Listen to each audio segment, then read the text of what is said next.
বেচাকেনার ব্যস্ততার মধ্যেই এই মুদি দোকানির নিরন্তর হিসাব কষে চলা, ভোক্তা চাহিদা মেটাতে পণ্য সরবরাহ ঠিক রাখতে কিভাবে আসবে অর্থের যোগান, সংকট মোকাবিলায় কতটুকু ভরতে পারবেন সঞ্চয় ভাণ্ডার, ঘাটতি পূরণে ভরসা রাখবেন কোথায়, আর পরিবারের সদস্যদের খরপোশ মেটাতেই বা ব্যয় করবেন কত টাকা।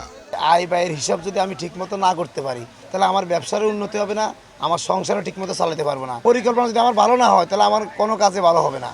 আয় ব্যয়ের হিসাব কষে চলা প্রত্যেক সচেতন মানুষের মতোই আগামী অর্থ বছরে দেশের উন্নয়নে কত টাকা ব্যয়ে কি করা হবে ছক কষে জাতীয় সংসদে সেই বাজেট ঘোষণা হতে যাচ্ছে আগামী 11 জুন। কঠিন সময়ে বাজেট দেওয়ার দায়িত্ব পড়েছে নতুন সরকারের উপর। কঠিন সময় বিশ্ব বাস্তবতায় আছে, আর দেশের কয়েক বছরের অর্থনৈতিক বাস্তবতায় তো কঠিন বটেই। বিএনপি সরকার 2026-27 অর্থ বছরের জন্য 9,30,000 কোটি টাকার বাজেট দিতে যাচ্ছে বলে জানিয়েছে অর্থ মন্ত্রণালয়ের সূত্র, যা চলতি অর্থ বছরের প্রস্তাবিত বাজেটের চেয়ে 1,40,000 কোটি টাকা বেশি। আর জিডিপি প্রবৃদ্ধি ধরা হতে পারে 6.5%। প্রবৃদ্ধি তো আমরা 8% অলমোস্ট চলে গিয়েছিলাম, সেখান থেকে আমরা নেমে গিয়েছি।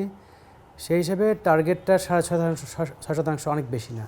স্বৈরশাসনের অবসান ঘটিয়ে 1991 সালে রাষ্ট্র ক্ষমতায় এসেই ভ্যাট প্রচলন করে রাজস্ব আদায়ে যুগান্তকারী পদক্ষেপের জানান দিয়েছিল বিএনপি। 2 দশক পর দেশ পরিচালনার দায়িত্ব নিয়ে এবারও বাজেটে নতুনত্ব আনবে বলে আশা এনবিআর-এর সাবেক এই চেয়ারম্যানের। বাজেট বাড়াতে হবে।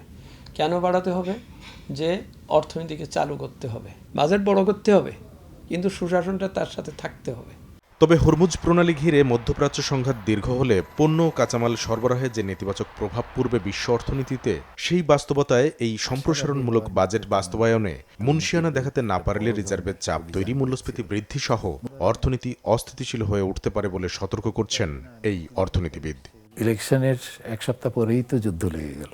এই সরবরাহ সংকট যেখানে থাকে সেখানে সম্প্রসারণমূলক বাজেট দিয়ে সমস্যাটাকে আরো জটিল করে দেওয়া হয়। বাস্তবায়ন হলে এটা যদি উৎপাদন না বাড়ায়, কারণ চাহিদার সংকটে তো উৎপাদন ব্যাহত না, তো টাকাটা বাজারে ঢুকে যাচ্ছে, এর ফলে মূল্যস্ফীতি এমনি খুবই উচ্চ পর্যায়ে আছে, এটার উপর ফার্দার চাপ সৃষ্টি হবে।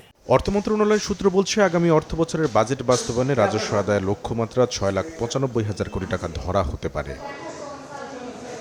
কামরুল হাসান সবুজ, সময় সংবাদ, ঢাকা।